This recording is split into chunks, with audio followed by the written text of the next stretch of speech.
Excuse me, what is this? Call. Oh sorry bro. It's okay. Biscuit తింటారా? No thanks. వద్దా? Okay. Don't want. Smell చాలా బాగుంది. ఒక half chicken biryani ఎంత rate? Half plate అయితే 150, full plate అయితే 300. Leg piece. మీరెలా కనిపెట్టారు సార్? ఏదో గెస్ట్ చేసి అడిగాను, మీరు పాసిలే తీసి చేతిలో పెట్టారు bro. Brilliant sir. Thank you. అన్నట్టు ఈ కోటు సూట్ ఏంటి? సార్ నాకు పెళ్లి కుదిరింది. అలాగా? Of course. కొంచెం లేట్ అయింది అనుకుంటాను. చాలా లేట్ అయింది సార్, ఇప్పుడు కుదిరింది. Anyhow congrats. Thank you sir. Sir మీరు పోలీసా? మీకేమనిపిస్తోంది? చూస్తే పోలీసు లాగే ఉన్నారు. అయితే పోలీసునే. మీరు ఎందుకు సార్ పోలీస్ అయ్యారు? మీరెందుకు బిర్యానీ మాస్టర్ అయ్యారు?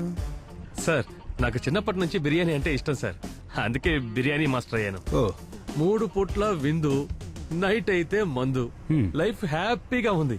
ఇంకేం కావాలి సార్? ఇప్పుడు నేను చెప్పాను, ఇక మీరు చెప్పండి. మా ఊరు విజయవాడ.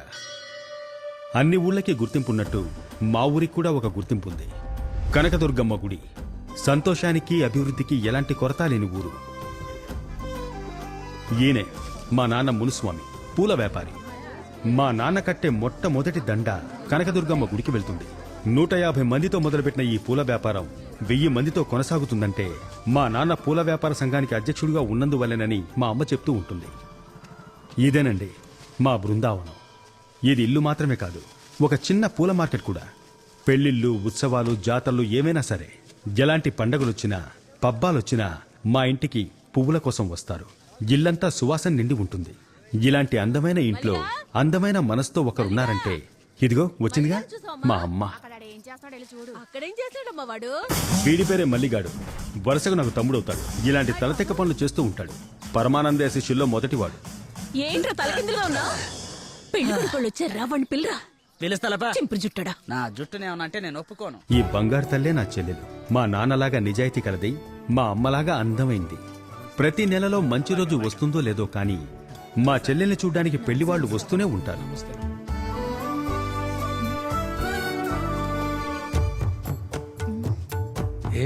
వీడెందుకు సిగ్గుపడుతున్నాడే?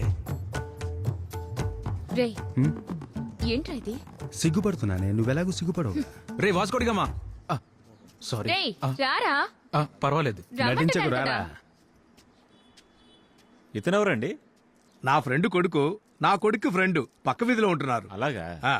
రే పెళ్లి కొడుకు నేను తప్పకుండా నచ్చను. 1000 రూపాయలు పెట్టు. 2000. 3000. ఏం మాట్లాడుకుంటున్నారు వీళ్ళు? 4000.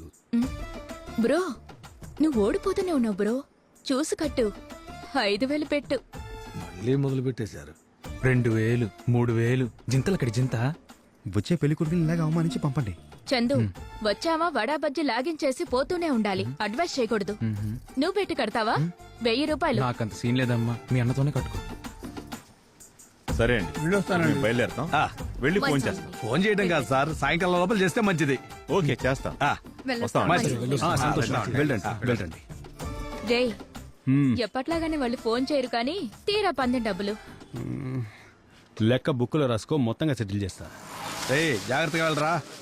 నాకు కవర్ ఇవ్వరా? పర్లేదన్నా, కూర్చో. ఏంటి వాస్కో, మునుస్వామి? నమస్తే మావయ్య. ఇద్దరు మార్కెట్ కు బయలుదేరినట్టున్నారు. అవును మావయ్య, మార్కెట్ కి. Okay okay. ఈయనే మా మావయ్య, పక్కింట్లో ఉంటాడు. మేమేం చదవాలో ఏం తాగాలో కూడా ఈయనే డిసైడ్ చేస్తాడు. మేమంటే అంత ప్రేమ. He is the main person. వీడే నా విలన్. పేరు గుడ్ల రవి. ఒకప్పుడు బతుకు తెరువు కోసం మా ఊరికి వలసొచ్చినోడు. ముసలోడా, ఎక్కడి నుంచో మా ఊరు వచ్చి నాకు పోటీగా గుడ్ల వ్యాపారం చేస్తావా? కొట్టు మూసేసి నీ మనవాళ్ళతో సహా ఇక్కడి నుంచి వెళ్ళిపో. ఇక్కడి నుంచే.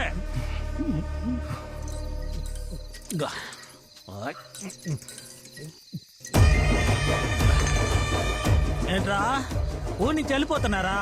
మీ ముసలోడెక్కడా? వీళ్ల తాత గుడ్ల వ్యాపారం పెట్టినందుకు పోటీగా వచ్చాడని ఒకడు గొడవ పెట్టుకుంటే అదే గుడ్లలో యాసిడ్ పూసి వాడిని చంపి గుడ్ల రవి అని పేరు పొందాడు. ఈ రోజు బెజవాడలో వీడితో పెట్టుకుంటే ఎవ్వడు ఎదగలేడు, బతకలేడు. ఇలా చూడయ్యా రవి, ఇతను తీసుకున్న దానికి అసలు వడ్డీతో కలిపి 12 లక్షలు అయింది. నీ కొట్టమ్మితే 10 లక్షలు కూడా రావు. ఓ పంచాయి, నీ కొట్టు రవికి రాసిచ్చాయి. ఏంటండి తీసుకున్నది 5 లక్షలు, అదీగాక కరోనా వచ్చి వ్యాపారం పడిపోయింది. 6 నెలల తర్వాత ఇప్పుడే కొట్టు తెరిచాను. మీ ఇష్టానికి 10 లక్షలు ఇవ్వు, 12 లక్షలు ఇవ్వు అంటారు. ఇదెక్కడ న్యాయం అండి? బాలు, ఇదేం బాగాలేదు.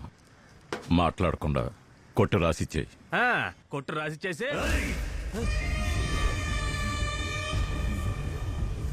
మంచిగా చెప్తే వినవా? పెట్రోల్ సంతకం.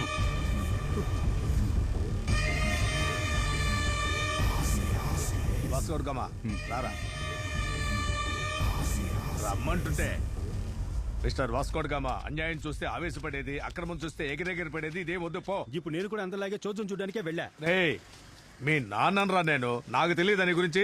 ఇది మార్కెట్, 1000 మంది వచ్చి వెళ్లే చోటిది. ఇక్కడ ఇలాగే ఉంటుందిరా. అన్నిటికీ ఆవేశపడకూడదు, మనం శాంతంగా ఉండాలరా. నువ్వు ఇక్కడి నుంచి బయలుదేరు. సరే, నీకు సహాయంగా ఉంటాను. అదేది వద్దు, ఇక్కడి నుంచి బయలుదేరు. అదే నువ్వు నాకు చేసే సహాయం. వెళ్ళు. అయితే నేను ఊరికే కూర్చోమంటావా?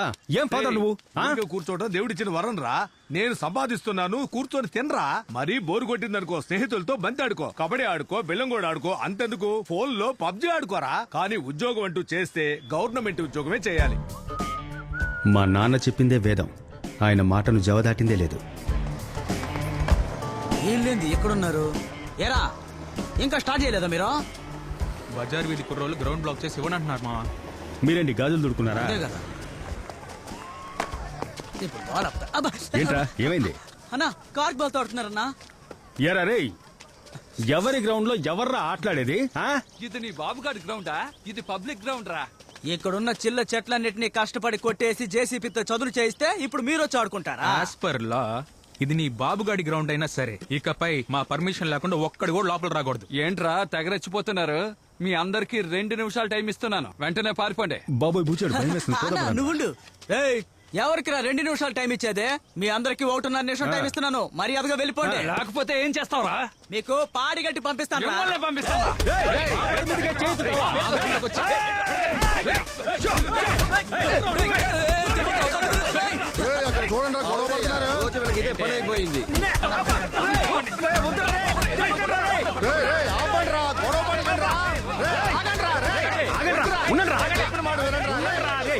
ఊళ్ళో ఏదైనా సమస్య? అంతా కలిసి వచ్చారు.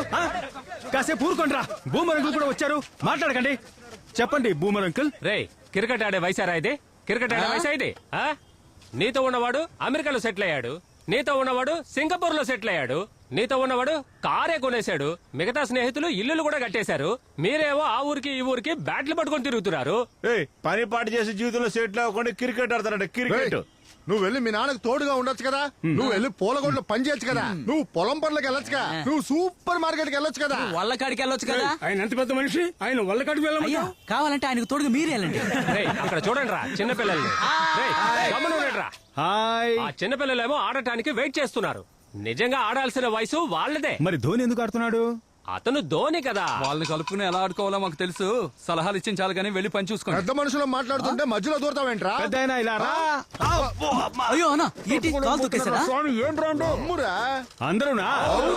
ఆ. మిలిటరీ సర్కా? ఊర్లో ఏ సమస్య లేకున్నా సమస్యలు క్రియేట్ చేసి కటింగ్ కొని కటింగ్ వేసుకోవడం. అదే మా డ్యూటీ. అదేంట్రా అంటే పంచాయతీ చేస్తాను, సెటిల్మెంట్ చేస్తాను అంటూ డబ్బులు తీసుకుని కటింగ్ కొట్టి ఊళ్ళో ఆంబోతులా తిరగడం. ముందు మిమ్మల్ని బాధాలి.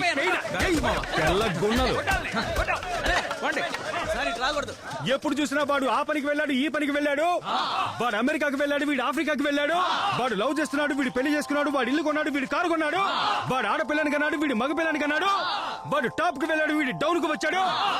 ఈ విధంగా అడ్వైస్ ఇవ్వడానికి ఎవరన్నా ఎగేసుకుంటూ వచ్చారో బ్యాట్ తీసుకుని కొడితే బుర్ర బద్దలైపోవాలంతే.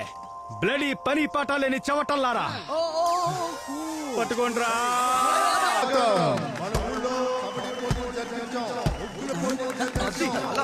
చూస్తున్నా అందరూ చంద్రకరుస్తున్నారు.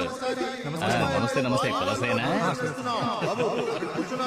ఇదిగో ఇక్కడ ఒకడు ఉన్నాడు చూడు. ఏంటి మావా? నిన్నెవరిక్కడ కూర్చోమన్నారు? కూర్చోమా. రే, నేను నీకు బాబాయ్ అవుతాను రా, మర్చిపోయావా? సరే మావా. మళ్ళీ మావా అంటున్నావు? సాయిరాం, ఏమిటయ్యా నీకు మాత్రం అందరూ బాగా మర్యాదలు చేస్తున్నారు. ఇన్నేళ్లుగా ప్రిన్సిపాల్ అయినా నన్ను ఎవరూ పట్టించుకోవడం లేదు. నీకెంతమంది పిల్లలు? లాంటి 2 మగపిల్లలు. మగపిల్లలా? అందుకే పట్టించుకోలేదు. నాకు ముగ్గురు ఆడపిల్లలు. ఇది పూర్ణ, అది సంపూర్ణ, ఇప్పుడు దిగుతుంది చూడు అది అన్నపూర్ణ.